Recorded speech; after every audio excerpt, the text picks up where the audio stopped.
అందరికీ నమస్కారం. దయచేసి సబ్స్క్రైబ్ చేయండి. మీ ఆదరణే నాకు ఆశీస్సులు. ఇప్పుడు మీకు నేను ఒక చేపల పులుసు తయారు చేసే పద్ధతి చెప్తాను. ఏ విధమైన చేపతో మీరు ఈ విధంగా పులుసు తయారు చేస్తే మీరు గిన్నె ఊడ్చి నాకి పారేస్తారు గ్యారంటీ. దయచేసి ఈ విధంగా ట్రై చేయండి ఒకసారి ప్లీజ్.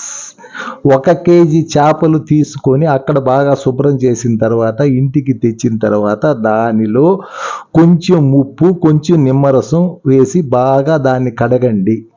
అప్పుడు నీసు వాసన రాకుండా ఉంటుంది. తరువాత ఏం చేస్తారంటే ఈ చేపల ముక్కలకి 1 స్పూను కారం, 1/2 స్పూను ఉప్పు, 1/4 స్పూను పసుపు కలిపిన దానిని చేపలకు బాగా పట్టించి అప్పుడు దానిని పక్కన పెట్టుకోండి ఒక బౌల్లో. ఈ విధంగా చేయడం వల్ల చేపల ముక్కలకి ఉప్పు కారం బాగా పడుతుంది. 2 50 గ్రాముల చింతపండు బాగా శుభ్రం చేసి నానబెట్టుకోండి ఒక బౌల్లో. 3 2 టీ స్పూన్ల ధనియాలు, 1 టీ స్పూన్ జీలకర్ర, 1/4 టీ స్పూన్ మెంతులు మిక్సీలో అలాగే రోస్ట్ చేయకుండా పచ్చిగానే పొడి కొట్టండి.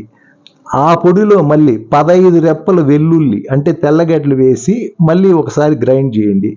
ఈ విధంగా చేసిన దానిని ఇంకొక గిన్నెలో తీసి పక్కన పెట్టుకోండి.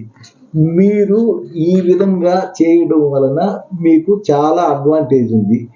ఇప్పుడు ఏం చేస్తారంటే ఒక కడాయి తీసుకోండి. చేపల పులుసుకు కడాయి ఎప్పుడు వెడల్పుగా లోతు తక్కువగా ఉండాలి. అప్పుడే చేపలు విరగకుండా ఉంటుంది. ఈ కడాయిలో 3 స్పూన్ల ఆయిల్ నూనె తీసుకోండి. 2 పచ్చిమిర్చిని సన్నగా చీల్చి అందులో వేసుకోండి. అలాగే ఒక మీడియం సైజ్ ఉల్లిపాయ అంటే ఎర్రగడ్డని సన్నగా తరుముకొని కొంచెం కరివేపాకుతో కలిపి ఈ ఉల్లిపాయ కరివేపాకు రెండింటిని అందులో వేయండి. ఈ ఉల్లిపాయ ముక్కలు గోల్డ్ కలర్గా వచ్చే వరకు బాగా వేయించండి. తర్వాత ఒక మీడియం సైజ్ టమాటాను మిక్సీలో వేసి గుజ్జుగా చేసుకొని దానిని కడాయిలో వేసి వీటితో పాటు బాగా కలపండి. తర్వాత దానిలో 1/4 స్పూన్ పసుపు, 1 స్పూన్ కారము, మీకు అవసరమైనంత ఉప్పు వేసుకోండి.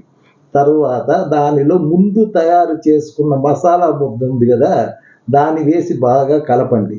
మళ్ళీ చింతపండు పులుసుని అందులో పోయండి.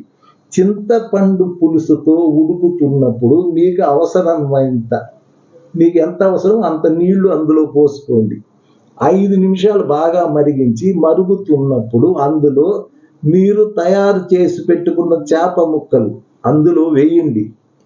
దానిని 15 నిమిషాల నుండి 20 నిమిషాలు ఉడికించండి. చేపలు వేసిన తర్వాత ఆ పులుసును గంటితో కలబెట్టొద్దండి, ఎందుకంటే చేపలు నలిగిపోతుంది. కాబట్టి మీరు కడాయిని గుడ్డతో అటు ఇటు పట్టుకొని కదపండి. 15 నిమిషాల తర్వాత కొంచెం కొత్తిమీరని సన్నగా తరిగి అందులో వేసి అటు ఇటు గుడ్డతో కడాయిని తిప్పండి.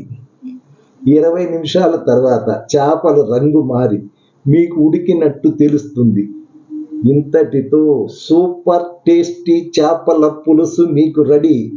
ఈ విధముగా ఏ చేపతో మీరు పులుసు తయారు చేసినా గిన్నె ఊడ్చి నాకేస్తారు, ఇది నా గ్యారంటీ. రేపు ఆదివారం మీకు, అందుకే ఈ వీడియో ఈరోజు special. Thank you. Please subscribe.